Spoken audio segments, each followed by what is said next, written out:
Hey guys, so today's story is Cloudy with a Chance of Meatballs. It's written by Judi Barrett and drawn by Ron Barrett. And I have been home for a while, so I felt like dressing funky because I felt like it. I normally read this story to my kids in a New York accent. I'm not from New York. I have visited there, but I'm not from there. I'm from the South. So if it's a wretched accent, I'm sorry. But it's the best I got. So here it is, Cloudy with a Chance of Meatballs. Ready? We were all sitting around the big kitchen table.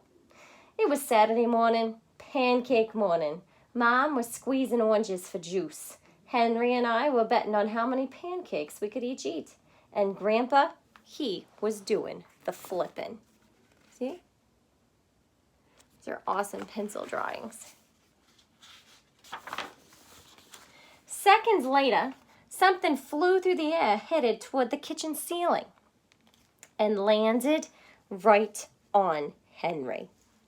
After we realized the flying object was only a pancake, we all laughed, even Grandpa. Breakfast continued quite uneventfully, and all the other pancakes landed in the pan, and all of them were eaten, even the one that landed on Henry. I hope you can see these pictures. I love them. They're hilarious. That night, touched off by the pancake incident at breakfast, Grandpa told us the best tall-tale bedtime story he'd ever told. Across an ocean, over lots and lots of huge bumpy mountains, across 3 hot deserts and 1 smaller ocean, there lived the tiny town of Chew and Swallow. The tiny town of Chew and Swallow. In most ways, it was very much like any other tiny town. It had a main street lined with stores, houses with trees and gardens around them, a schoolhouse, about 300 people, and some assorted cats and dogs. The names of these stores are awesome. It's Step-In Style Shoes, Dan D Cleaners. It's so wonderful. If you've never read this book, you should. But there were no food stores in the town of Chew and Swallow. They didn't need any. The sky supplied all the food they could possibly want. The only thing that was really different about Chew and Swallow was its weather. It came 3 times a day, at breakfast, lunch, and dinner. Everything that everyone ate came from the sky. Whatever the weather served, that's what they ate. But it never rained. It never snowed snow. Oh no, it just never blew just wind. It rained things like soup and juice. It snowed mashed potatoes and green peas, and sometimes the wind blew in storms of hamburgers. You see the hamburgers?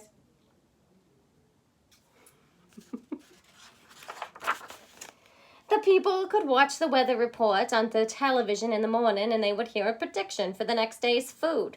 See, look, so his coat closet has his plate and bowl and cup, his spoon and knife and fork.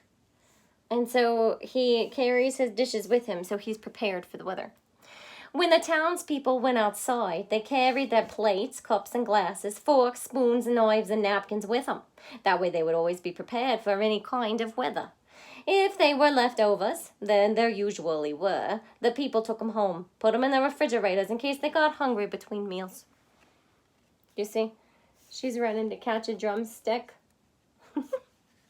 This is game canceled on account of pie. I love this book.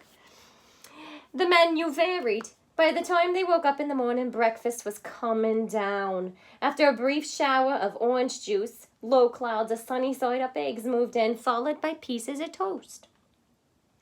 Butter and jelly sprinkled down for the toast, and most of the time, it rained milk afterwards. Well, for lunch one day, frankfurters already in their rolls. Frankfurters are hot dogs if you're not from somewhere where they're called frankfurters. Blew in from the northwest at about 5 miles an hour.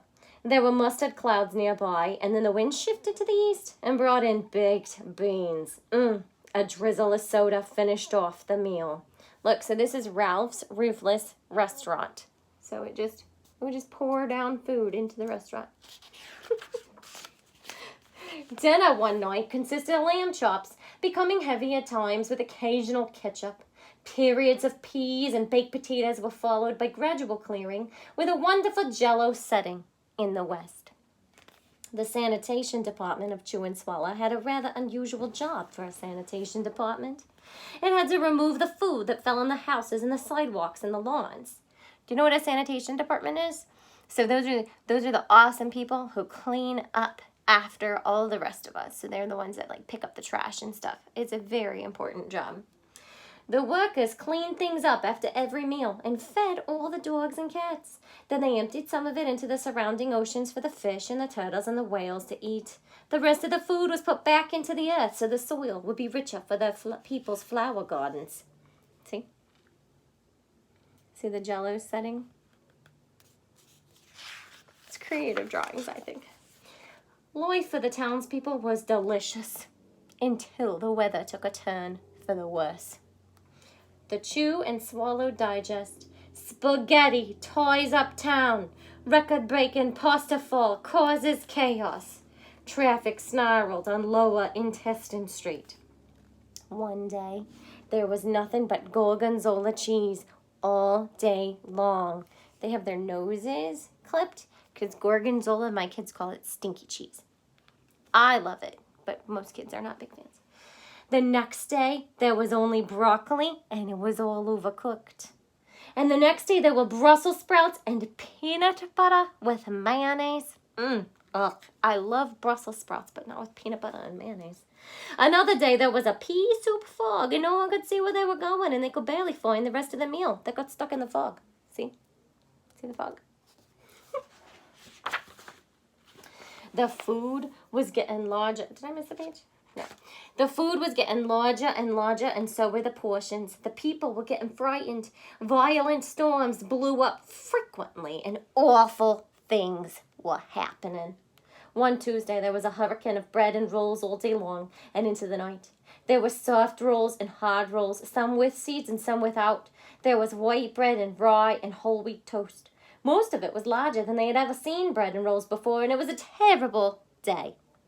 Everyone had to stay indoors. Roofs were damaged, and the sanitation department was beside itself. The mess took the workers 4 days to clean up, and the sea was full of floating rolls. To help out, the people piled up as much bread as they could in their backyards. The birds picked at it a bit, but it just stayed there and got staler and staler. See? See all the bread in the water and the birds picking at it?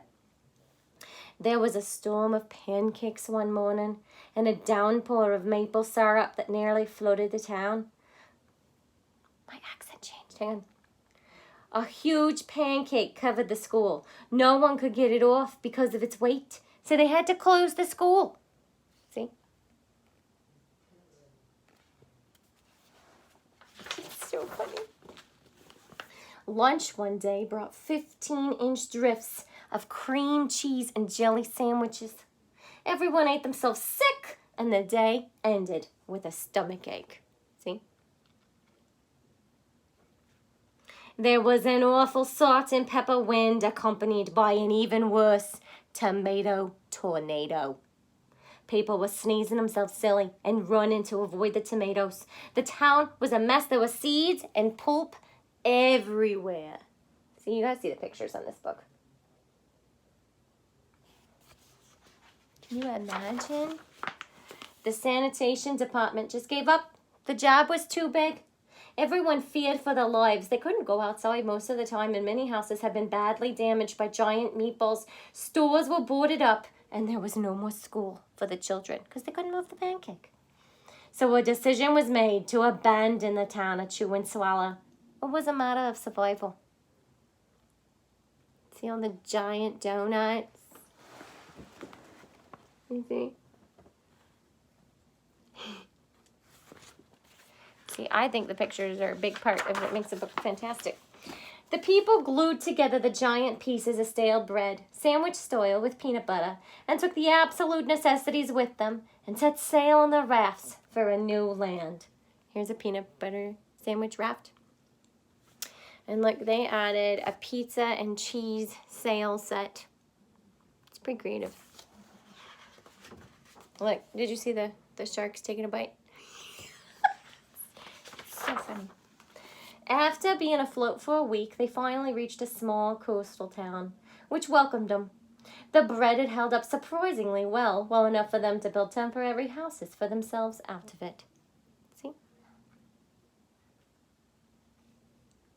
The children began school again, and the adults all tried to find places for themselves in the new land. The biggest change they had to make was getting used to buying food at a supermarket. They found it odd that the food was kept on shelves and packaged in boxes and cans and bottles. Meat that had to be cooked was kept in large refrigerators. Nothing came down from the sky except rain and snow. The clouds above the heads were not made of fried eggs. And no one ever got hit by a hamburger again. So that was a positive. And nobody dared to go back to Chew and Swallow to find out what had happened to it. They were too afraid. Henry and I were awake until the very end of Grandpa's story, and I remember his good night kiss. The next morning, we woke up to see snow falling outside our window. When we ran downstairs for breakfast, we ate it a little faster than usual so we could go sledding with Grandpa. See? It's funny, but even as we were sliding down the hill, we thought we saw a giant pat of butter at the top, and we could almost smell the mashed potatoes. The end. See? I'd love to hear your take on what would happen if food fell from the sky like the weather. How would you make it work in your life?